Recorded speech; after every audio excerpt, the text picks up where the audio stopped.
Material attachment की बात कर रही हूँ। आपने गाड़ी के लिए भी बोला कि गाड़ी है, गाड़ी के अंदर बैठने वाला सुखी है कि नहीं है। एक पिक्चर आपकी बहुत वायरल हुई थी, जिसमें आप न्यू जर्सी में एक फरारी के सामने उसमें बैठ करके भी आपने फ़ोटो खिंचवाई और कई सारे, जैसे कि दुनिया में कई सारे लोग होते हैं, अलग-अलग ओपिनियन होती है, परसेप्शन होता है।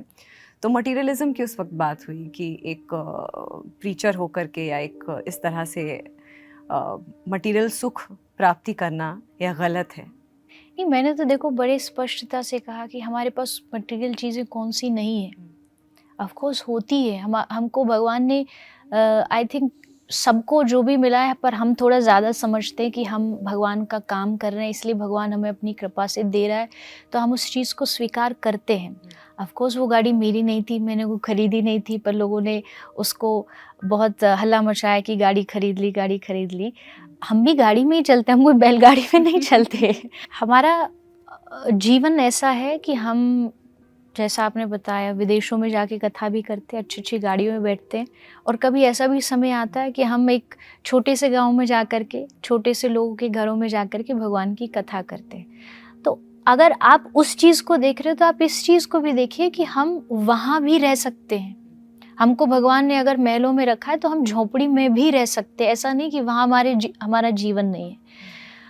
बाकी मुझे बाद में ये बात पता चली, क्योंकि मैं तो 2 महीने से थी, फिर बताया गया कि भई इस फ़ोटो के लिए भी बड़ा वायरल हो रहा है। तब एक ही बात समझ में आती है कि आप दुनिया को खुश नहीं कर सकते। आपके लिए दुनिया हज़ारों तरीके के विचार बनाएगी।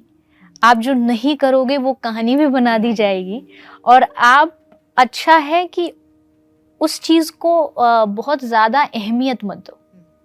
क्योंकि ये जो नेगेटिव लोग होते हैं ना, ये चाहते ही यही है कि आप उनकी उस नेगेटिविटी को और ज़्यादा फैलाओ और उसके बारे में लोगों तक बोलो। तो अच्छा यही है कि वो अगर अपनी बुराइयाँ फैला रहे हैं दुनिया में, हम अच्छाइयाँ फैलाएंगे। जब तक भगवान ने जीवन दिया, हम अच्छा काम करेंगे, और बुरे लोग जो हैं अलग। सारा खेल यहाँ अपनी मानसिकता का है। तो कोई समझे ना समझे, हम उनको समझाने भी नहीं जाते। जिसकी जैसी मानसिकता है वो आपको वैसे ही समझेगा। और आई थिंक मैंने अपने जीवन में इतना तो सीख ही लिया है, लोगों से, रिश्तों से, एक्सप्लेन करके आप कभी किसी को समझा नहीं सकते, उनका माइंडसेट बदल नहीं सकते। जिसने आपके बारे में जो राय बना ली, वो उसी पर ही रहेगा। आप उसको एक्सप्लेन करते रहो, वो सब उसके सर के ऊपर से जाएगा। कि उसके लिए आप बुरे हो तो बुरे हो, उसके लिए अच्छे हो तो अच्छे हो। इसलिए अच्छा यही है कि आप अपना काम करो और आगे बढ़ो। मुझे इससे अच्छा आंसर और इससे अच्छा जवाब कुछ नहीं लगता।